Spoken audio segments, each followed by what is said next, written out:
Wirausaha atau yang disingkat dengan PKW adalah salah satu program pelayanan pendidikan melalui kursus dan pelatihan untuk memberikan bekal pengetahuan, keterampilan, dan sikap berwirausaha sesuai dengan kebutuhan yang peluang usahanya ada di masyarakat sekitar.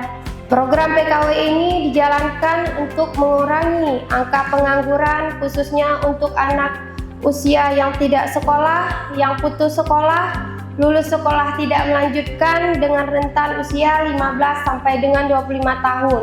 Dekranasda Kabupaten Aceh Barat terus berkomitmen untuk membina pengrajin, meningkatkan kapasitas, memfasilitasi akses pasar dan permodalan, serta mendorong permanfaatan digitalisasi dalam usaha kerajinan dalam meningkatkan dan memanfaatkan peluang yang ada dalam meningkatkan perekonomian keluarga dan masyarakat.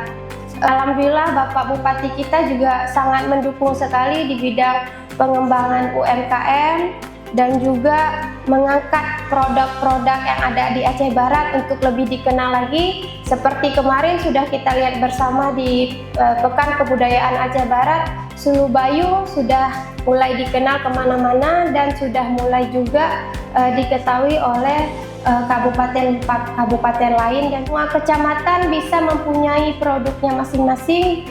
Kalau bisa lagi one village one product, satu desa satu produk unggulan. Jadi kita harus punya, masing-masing desa punya produk unggulan.